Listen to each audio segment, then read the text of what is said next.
Okay, picking up where I left off a little bit. This next section I'm going to refer to as World War Comes. And I've already begun it. I've been talking about militarism, a little bit about the alliance system. And I want to just continue that momentum. This will help set us up for a fresh start when we get back together for class, actually a little bit later today. Okay, so the alliance system, I talked about how it had it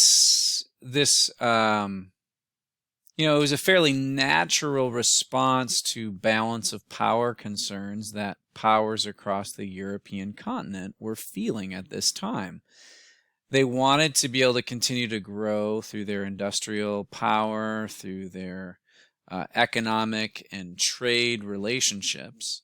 However, this inevitably brought them into conflict over things like resources, markets, perceived threats about how the economic growth that one nation was experiencing, how that might translate into their militaristic mobilization. And if a power were to become so great, it could have real negative consequences for neighboring powers. I think we can credit the ancient Greek philosopher Thucydides for coining the phrase, "There is only justice among equals," meaning justice as a concept, according to Thucydides and to a lot of others, is only possible when all of the parties that are submitting to that notion of justice, whether it's rights, fairness, equality, they're only going to honor that justice agreement if they feel like they are capable of holding one another in check, holding one another accountable for that notion of justice. So the balance of power is really just another way of framing what Thucydides said thousands of years ago. And so how do you hold your neighbor or your fellow European power accountable? Well, you can do it through investing in your military, which European powers were doing. You can also do it through forming alliances. It's sort of the whole idea of the enemy of my enemy is my friend, right? So if I form an alliance with someone who is also nervous or anxious about the rise of Germany, then perhaps our alliance together, our strength in numbers, can apply enough pressure on Germany to keep it honest, to keep it in its own lane, to keep it from ambitiously trying to expand and become still stronger. So that's the idea behind this alliance system. The problem with it for World War I is that some of these alliances were not fully understood by all members of the European community. And so what we have is when events develop as they do in the summer of 1914, following the assassination of the Archduke Franz Ferdinand by this gentleman right here, Gabriel Principe, they're going to then activate a number of long simmering alliances such that a small conflict and skirmish between the Austro-Hungarian Empire and neighbor Serbia winds up becoming a continental and eventually global conflagration, an eruption, an outbreak of hostilities and war. The Schleifen Plan is discussed briefly in your video that I assigned a couple days ago. I'm not going to get into it here, but it is really interesting reading.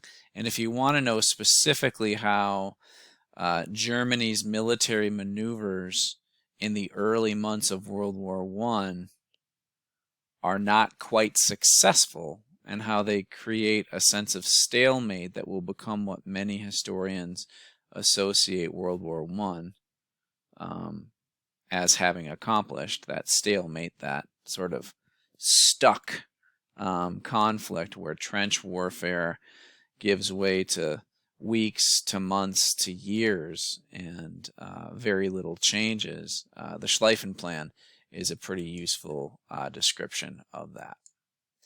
Industrialization, MAI. Industrialization, as I've already mentioned a little bit, the conflicts and rivalries among these European powers, oddly, were not limited to the European continent.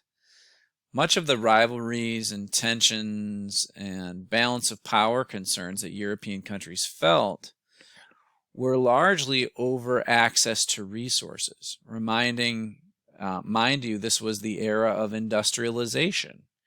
And part of industrialization is taking raw materials, things like iron and steel. Well, those aren't raw materials. Finding the raw materials of timber, of nickel, of tin, of iron ore, the raw materials of precious metals, the rivalries that European countries would have had for those. These were all increasingly significant because now European countries are largely turning their wealth, their industrial wealth, into military power and political influence. So rivalries over colonies and resource bases in places like Africa, in East Asia, in Southeastern Asia, in Latin America, a lot of these tensions are coming home to roost because European powers are doing their best to industrialize. And so this creates rivalries even beyond Europe. And then finally, nationalism. And this is an easy thing to lose track of. I think that most of us, particularly in the 21st century, we're inclined to think that countries and nations have always existed. And in fact, they are a relatively recent phenomenon. The fact that people who live in the United States identify as Americans, people who live in France identify as French, people who live in Cuba identify as Cubans. These are actually loyalties and identities that are somewhat recent in world history. And to understand nationalism, it helps us to think about the term nation. And in the early emergence of nations and nationalism, there's a whole scholarship around the idea that the best governing units, the best states, are states that govern people who are similar to one another. And in this way of thinking, a nation of people is a group of people who share certain traits like they speak a common language, they have a common history, they honor common customs, they celebrate the same holidays, they eat the same foods. There's an identity that emerges from this idea. And the modern nation state, states like Great Britain, the United States, France, Germany, put a lot of time, thought, intention, and resources into cultivating this sense that there is an us, those people of Germany, and there is a them, those people outside of Germany, for example. And this is really important because nationalism is going to play a critical role really throughout the 20th and even on into the 21st century.